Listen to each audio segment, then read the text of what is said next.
નમસ્કાર. Indian lit chat channel પર હું ધવલ રાજ્યગુરુ આપનું હાર્દિક સ્વાગત કરું છું.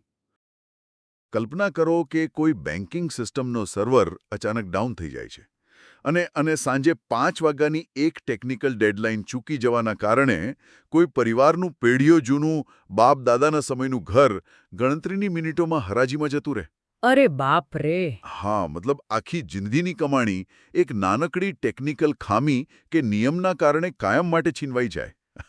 આ સાંભળવામાં કોઈ આધુનિક ટેકનોલોજીકલ દુઃસ્વપ્ન જેવું લાગે છે, પણ વાસ્તવમાં કોઈ ડિજિટલ સ્ક્રીન કે ઇન્ટરનેટ વિના જ આવું બરાબર 19મી સદીમાં ભારતમાં બની રહ્યું હતું. સાચી વાત છે. તો આજની આપણી આ ઊંડાણપૂર્વક ચર્ચામાં આપણે એક એવી જ ઐતિહાસિક અને અદ્ભુત કૃતિના દસ્તાવેજોનું સંપૂર્ણ અને શબ્દશઃ વિશ્લેષણ કરવાના છીએ, જેણે આ ભયાનક વાસ્તવિકતાને કાગળ પર ઉતારી હતી. બિલકુલ.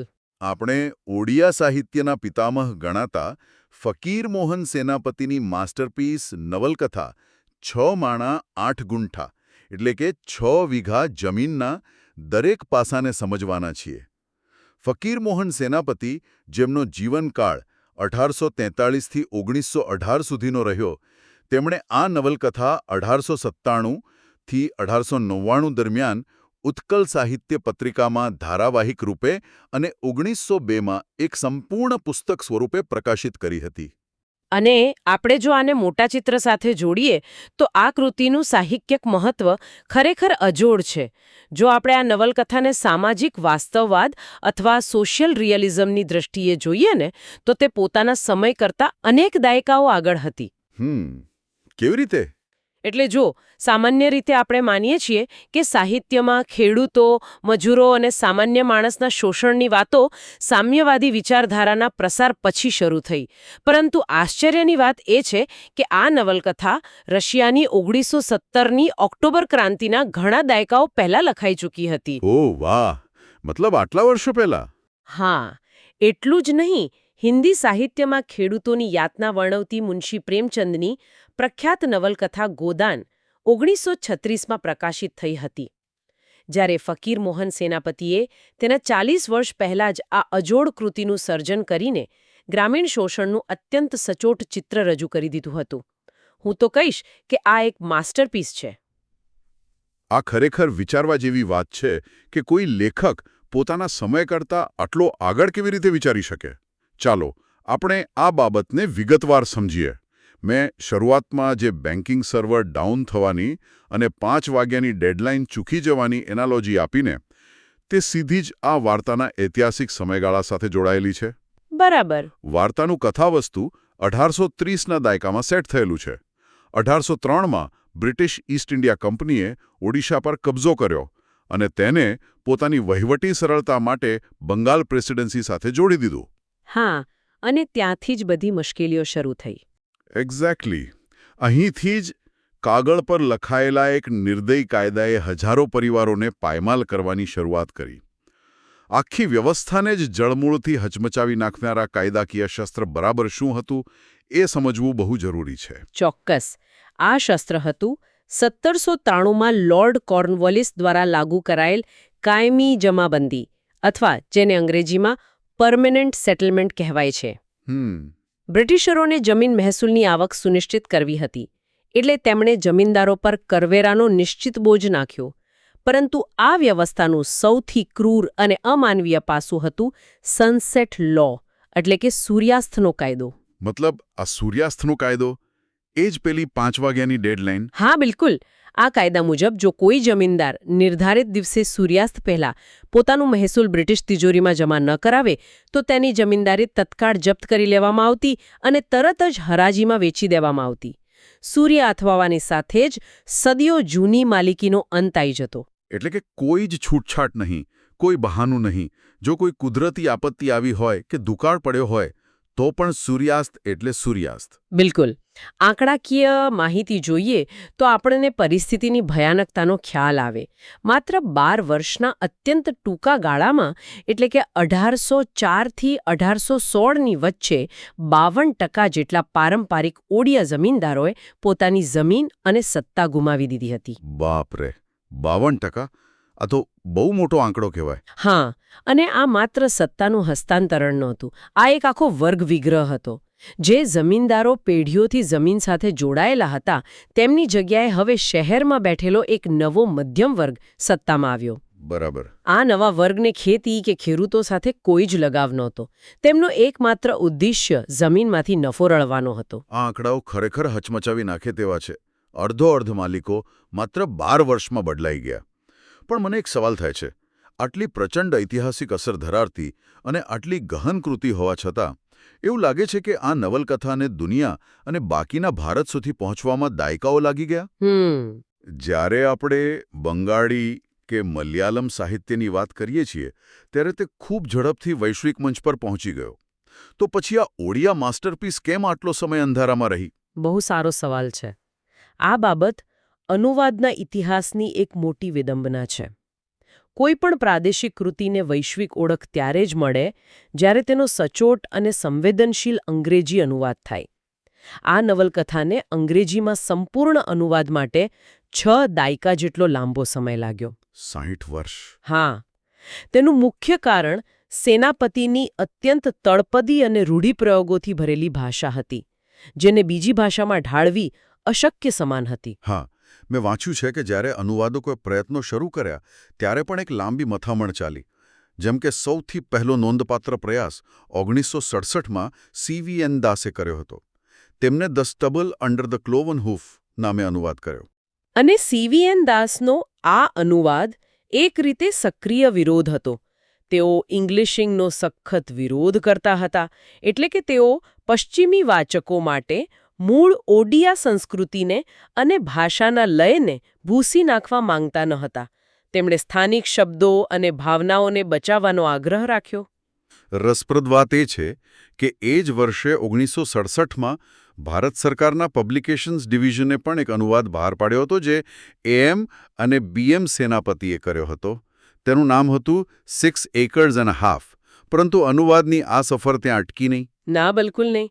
ત્યારબાદ 1969માં નૂરી મિશ્રા દ્વારા નવલકથાનું એક સંક્ષિપ્ત એટલે કે ટૂંકાવેલું સ્વરૂપ એ પ્લોટ ઓફ લેન્ડ નામે પ્રકાશિત થયું.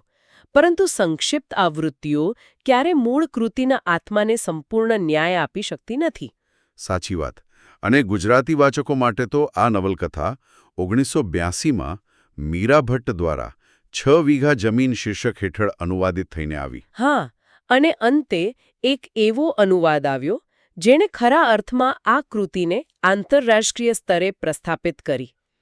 કયો અનુવાદ? 2005માં યુનિવર્સિટી ઓફ કેલિફોર્નિયા પ્રેસ થકી એક અત્યંત પ્રમાણિક અને વિદ્વાન અનુવાદ 6 Acres and a Third પ્રકાશિત થયો. ઓહ, અચ્છા. આ ભગીરથ કાર્ય પાછળ રવિશંકર મિશ્રા, સત્ય પી મોહંતી, જતીન્દ્ર કે નાયક અને પોલ સેન્ટ પેર જેવા દિગ્ગજોની મહેનત હતી. તેમણે સેનાપતિના વ્યંગ્ય અને તળપદી ભાષાના મર્મને જીવંત રાખ્યો. આ 60 વર્ષની અનુવાદની સફર જ દર્શાવે છે કે આ કૃતિના મૂળિયા પોતાની જમીનમાં કેટલા ઊંડા છે. હવે આ ઐતિહાસિક અને ભાષાકીય પૃષ્ઠભૂમિથી આપણે સીધા જ નવલકથાની કથા પર આવીએ. ચોક્કસ. આ કથા ગોવિંદપુર નામના એક ગામની છે અને વાર્તાનું કેન્દ્રબિંદુ છે નવો જમીનદાર રામચંદ્ર મંગરાજ. આપણે જે નવા નફો રળતા મધ્યમ વર્ગની વાત કરીને, મંગરાજ એ જ વર્ગનું વરવું સ્વરૂપ છે. હા. તે એટલો ચાલાક છે કે જૂના જમીનદાર છોટા મિયાને કાયદાકીય આંટીઘૂંટી અને દેવામાં ડૂબાડીને ફતેપુર સરસંધાની આખી જમીનદારી પચાવી પાડે છે. પણ તેની લોભ વૃત્તિ અકલ્પનીય છે. આખી જમીનદારી પચાવી પાડ્યા પછી પણ તેની નજર ગામના એક અત્યંત ગરીબ અને નિસંતાન વણકર દંપતી ભગિયા અને સારિયા પર પડે છે. અને મંગરાજની નજર તેમના પર કેમ પડે છે તે સમજવું અગત્યનું છે. ભગિયા અને સારિયા પાસે 6 માણા 8 ગુંઠા એટલે કે 6.5 એકર જેટલી અત્યંત ફળદ્રુપ જમીન છે. આ જમીન એટલી સમૃદ્ધ છે કે ત્યાં ઉત્તમ ગુણવત્તાવાળા રબાના ચોખા થાય છે. અને આ દંપતી પાસે એક અત્યંત વહાલી ગાય છે જેનું નામ નેતા છે. મંગરાજ આ જમીન અને ગાય બંને હડપ કરવા માંગે છે. પણ મંગરાજ કોઈ સીધો હુમલો નથી કરતો. તે કોઈ ગુંડા મોકલીને તેમને મારતો નથી.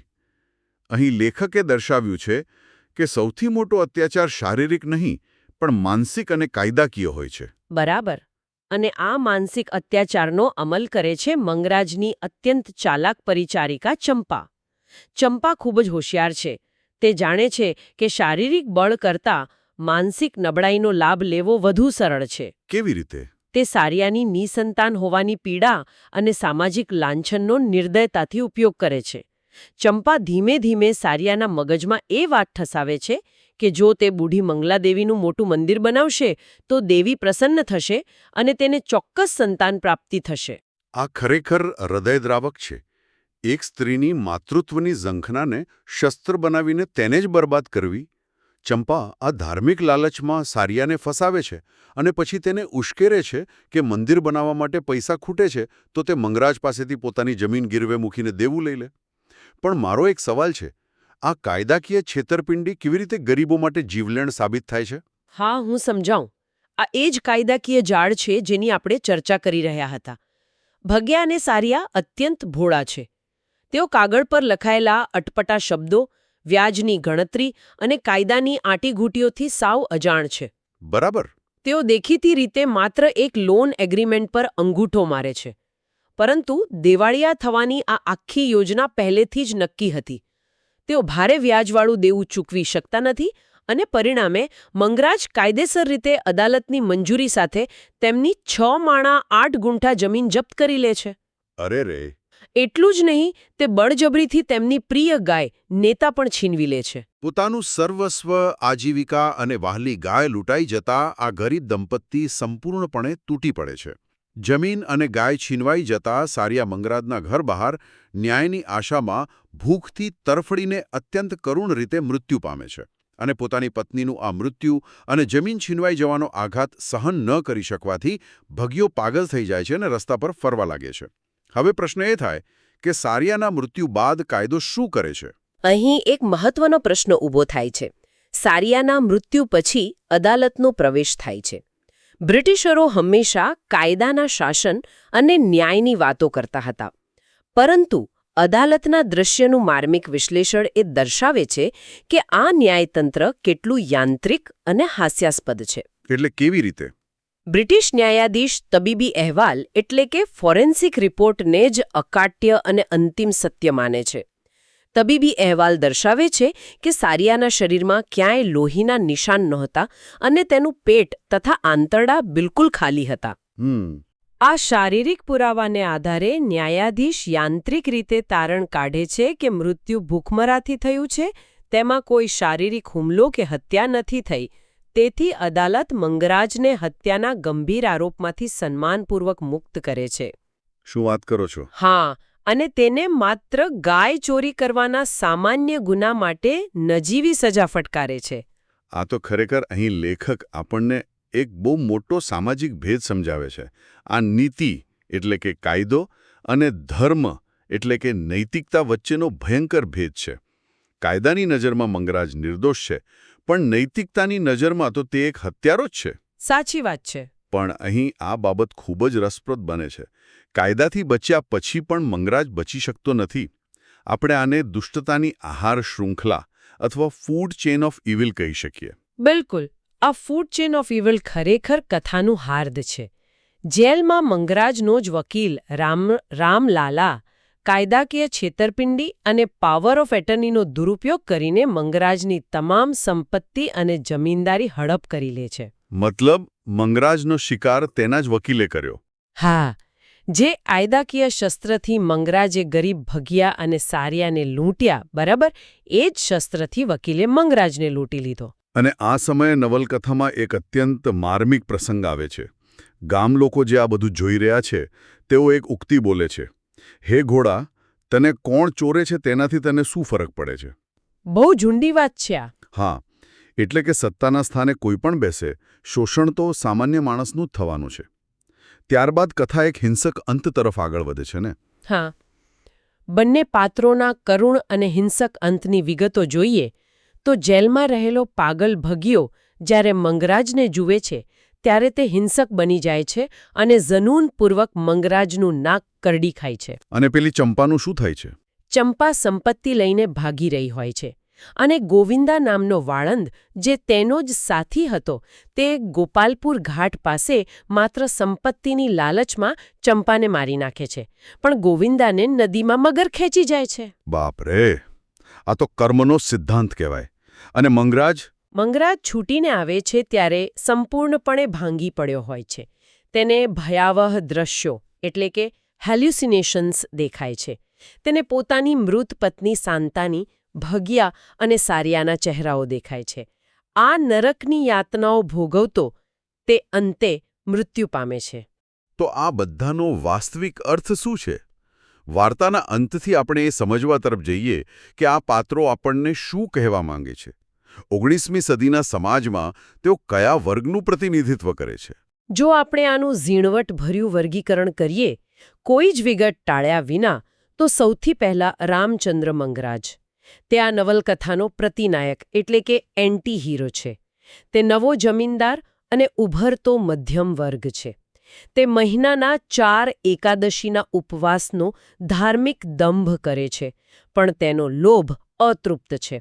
તેનું ઘર એક વૈશ્યાગૃહ સમાન છે. અને ચંપા? ચંપા સત્તાના સ્થાનિક એજન્ટનું પ્રતીક છે.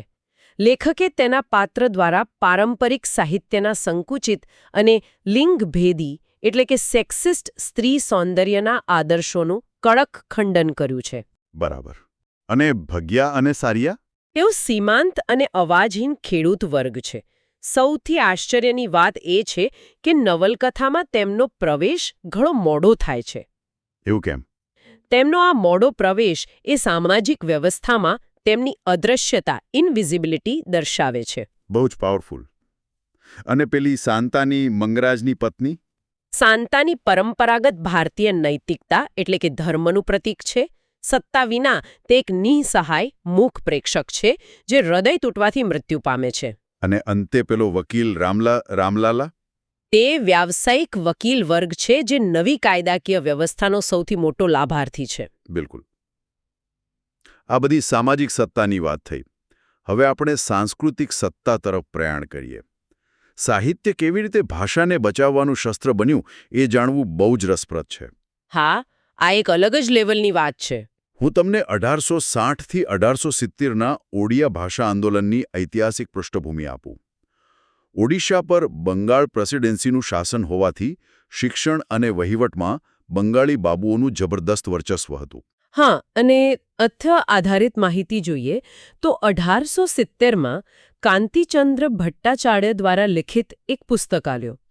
તેનું નામ હતું ઓડિયા સ્વતંત્ર ભાષા નહે, એટલે કે Odia is not an independent language. ના હોય? આવું પુસ્તક લખાયું હતું? હા, અને નવાઈની વાત એ છે કે 1854માં કટકના કલેક્ટરે પણ આવા જ વિચારોને ખુલ્લું સમર્થન આપ્યું હતું. તો આ સાંસ્કૃતિક હુમલા સામે લેખકનો પ્રતિકાર કેવો હતો?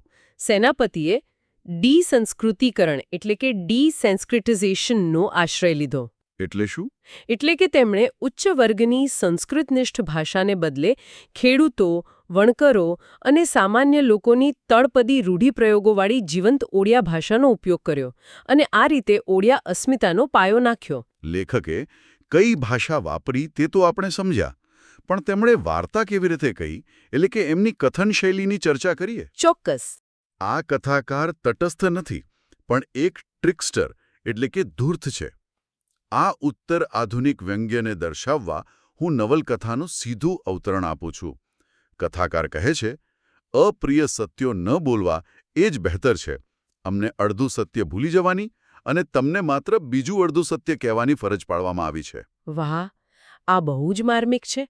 સાહિત્યિક વિવેચકો આની સરખામણી શ્રીલાલ શુક્લની 1968ની હિન્દી નવલકથા રાગ દરબારી સાથે કરે છે. બરાબર. અને આ કથન શૈલીનું સૌથી ઉત્તમ ઉદાહરણ નવલકથાના પ્રકરણ 12માં જોવા મળે છે, જ્યાં લેખકે અસુર તળાવ અને પક્ષીઓનું એક ઐતિહાસિક રૂપક એટલે કે એલેગોરી રચી છે. હા, ચલો આનું સંપૂર્ણ વિશ્લેષણ કરીએ. સામાજિક સ્તરીકરણ અને ડ્રેન ઓફ વેલ્થ સમજાવવા આ અસુર તળાવ એ આપણો ભારત દેશ છે અને માછલીઓ એ રાષ્ટ્રીય સંપત્તિ છે. આમાં 4 પ્રકારના પક્ષીઓ છે. પહેલું પક્ષી છે કિંગફિશર. કિંગફિશર એ અંગ્રેજ શાસકો છે. તેઓ વિદેશથી ખાલી ખિસ્સે આવી શ્રેષ્ઠ માછલી પકડી ઉડી જાય છે. એક પક્ષી કિનારે એવી રીતે પાંખો ફેલાવીને તડકો ખાય છે જાણે કોઈ મેમસાહેબે પોતાનું ગાઉન સૂકવવા નાખ્યું હોય. બીજું પક્ષી છે બગલા. બગલા એ મધ્ય વર્ગ અથવા કારકુનો છે. તેઓ આખો દિવસ કાદવ ખૂંદી નાની માછલીઓથી સંતોષ માને છે. ત્રીજું પક્ષી છે સમડી. સમડી એ બ્રાહ્મણ ગુરુઓ છે. તેઓ ઊંચી ડાળી પર બેસી બીજાની મહેનતનું ફળ અચાનક છીનવી લે છે. અને ચોથું પક્ષી છે કાદવ ખૂપી. કાદવ ખૂપી એ શોષિત ખેડૂતો છે.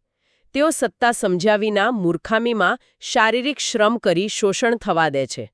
અંતમાં કથાકાર એક ચેતવણી આપે છે કે ઓડિયા બગલાઓએ મહાસાગરમાં તરવાનું એટલે કે આધુનિક જ્ઞાન શીખવું પડશે, નહીંતર વિદેશીઓ લૂંટતા જ રહેશે. આ આખી ચર્ચાનો નિષ્કર્ષ કાઢીએ તો આપણને ખ્યાલ આવે કે 125 વર્ષ બાદ આજે પણ કોર્પોરેટ જમીન સંપાદન, ખેડૂતોની આત્મહત્યાઓ અને ગ્રામીણ શોષણના પ્રશ્નો માટે 6 વીઘા જમીન એટલી જ પ્રસ્તુત અને હચમચાવી મૂકનારી સાબિત થાય છે. બિલકુલ. અને આ સાથે શ્રોતાઓને એક અંતિમ ઉત્તેજક વિચાર, એક પ્રોવોકેટિવ થોટ આપો.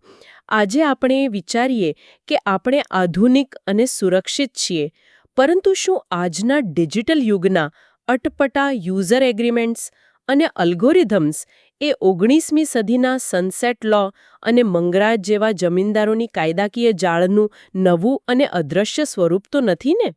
બહુ જ સાચો અને ગહન સવાલ છે. આપણે ખરેખર વિચારવાની જરૂર છે. આ માર્મિક વિચાર સાથે આપણે આપણી આ ચર્ચાનું સમાપન કરીએ છીએ. ઇન્ડિયન લીડ ચેટ ચેનલ વતી હું ઉર્વી રાજ્યગુરુ આપનો આભાર માનું છું.